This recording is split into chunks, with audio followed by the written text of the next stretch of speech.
একদিন আচার্যদেবের কাছে একটি ছেলে ও তার বাবা মা এসেছেন।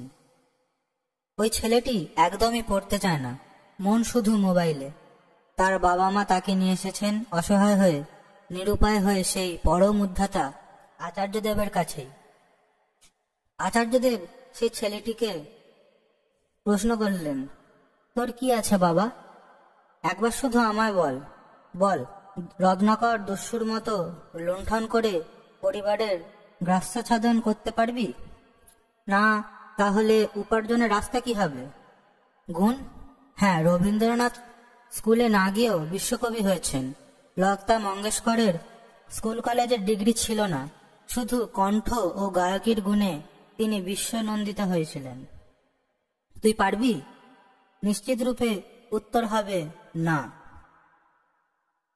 এইরকম দুই একটি ব্যতিক্রমী উদাহরণের মধ্যেই আছেন শচীন তেন্ডুলকর, আন্তর্জাতিক খ্যাতিসম্পন্ন ক্রিকেটার, কিন্তু স্কুলের শিক্ষা খুব বেশি দূর এগোয়নি। তুই সেই দলে নেই, এটা মানবি তো? সেই ছেলেটি ইতিবাচক মাথা নাড়ে। তাহলে ডাকাতির মতো বাহুবল তোর নেই, খুব ভালো করে গান গেয়ে বা লিখে উপার্জন করতেও পারবি না। নিরন্তর মোবাইল তোকে কিচ্ছু দেবে না, শুধু কনসেন্ট্রেশন আর ফোকাসকে নষ্ট করে দেবে। তোর বাপের কি প্রচুর সম্পত্তি আছে, বছরের পর বছর বসে খাওয়া যাবে? তাও তো না, আর বসে খেলে রাজার ঐশ্বর্য একসময় ফুরিয়ে যায়।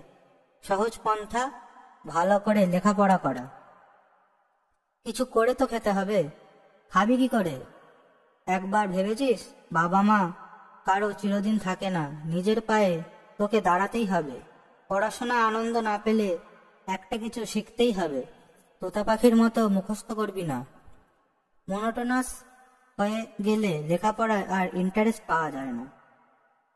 চারপাশের পরিবেশ বদলে দিলে যদি মন দিতে পারিস তবে তাই করবি। কখনো অন্যমনস্ক হয়ে বইয়ের চোখে চোখ রেখে বসে থাকবি না। বিদ্যার্থীর প্রয়োজন নিষ্ঠা আর একাগ্রতা। নিষ্ঠা মানে নিঃশ্বাসে লেগে থাকা, আর একাগ্রতা আসে আনন্দ থেকে। যাতে আমি উৎফুল্ল থাকি, যাতে আমি আনন্দ পাই, তাতেই আমি একাগ্র থাকতে পারি। একাগ্রতার মূল বিষয়টাই আসে ওই আনন্দ থেকে। তাহলে পড়াশোনাকে ভালো লাগাও। আনন্দের সঙ্গে পড়াশোনা করলেই বিষয়টা ভালো লাগবে তোমার। শুধু দায় সারাভাবে মুখস্থ করলেই হবে না। পড়ার ছবিটা যেন চোখের সামনে ভাসে, তখনই আসবে একাগ্রতা আর নিষ্ঠা। মাধ্যমিক আর উচ্চ মাধ্যমিকের গল্পটা আলাদা, তফাৎটা অসমান জমিনের থেকেও কিছু বেশি। তাই মাধ্যমিকে 87% বা 90% নম্বর পেয়েও আত্মতৃপ্তিতে ভুগবে না। লক্ষ্য থাকবে প্রস্তুতিতে, রেজাল্টে নয়। নিরন্তর ভয় আর সংশয় থেকে বেরিয়ে এসো। নম্বর পাওয়াটাই সাবজেক্টকে অধিগত করবার নিশানা নয়। নিজের ওপরে অবিশ্বাস আর সন্দেহ আসলেই পরাজয় আসে। উচ্চ মাধ্যমিকের ওই মোটা মোটা বইগুলো দেখেই ঘাবড়ে যাবে না। চেষ্টা আর প্রয়াস কখনো ছাড়বে না। শুধু মুখস্থ করলেই বিষয়ের গভীরে যাওয়া যায় না।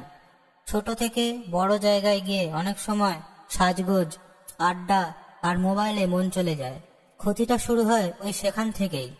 যতক্ষণ না গর্ত হচ্ছে, কাঠঠোকরা পাখি গাছের কাণ্ডটাকে ঠুকরিয়েই চলে, তারপর সফল হয়। সেখানে ডিম পাড়ে, বাচ্চাদের বড় করে, মাঝপথে হাল ছেড়ে দেয় না। কিন্তু ধৈর্য রাখতেই হবে শেষ অবধি। ধৈর্য কথাটার মধ্যেই ধী আছে, সহ্য আলাদা বিষয়। যদিও আমরা একসাথে দুটো কথাকেই ব্যবহার করে থাকি। তোমাদের মধ্যে যারা পড়াশোনার বদলে খেলাধুলা ও অন্যান্য বিষয়ে মনকে নিবদ্ধ করেছ, তাদেরকে বলি, খেলাধুলা যদি তোমার পেশা না হয় তবে তা ততটুকুই ভালো যতটুকু তা তোমার শরীরকে মজবুত করে। গভীরভাবে ভাবলে দেখা যাবে 125 কোটির দেশে মাত্র 11 জন দেশের হয়ে খেলার সুযোগ পায়। রাজ্যের মধ্যে খেললে 8-10 কোটির ভিতর ওই 11 জন হতে হবে।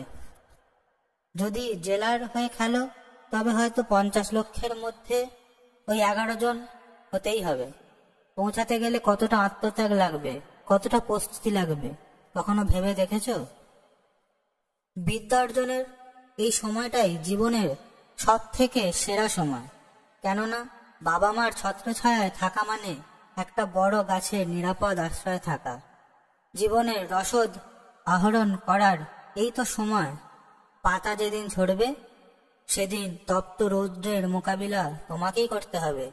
তাই বৃক্ষের ছত্রছায়ায় থাকতে থাকতে নিজেকে এমনভাবে প্রস্তুত করে নিতে হয় যাতে ভবিষ্যতে নিজেকে এবং নিজের পরিবারকে নির্বাহ করতে সুবিধা হয়।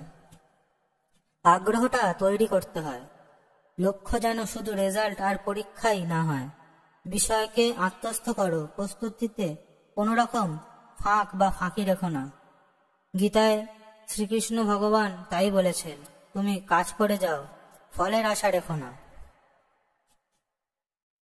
আচার্যদেবের এই কথাগুলি শুনে সেই ছেলেটি পুনরায় পড়াশোনার প্রতি আগ্রহী হয়ে উঠল।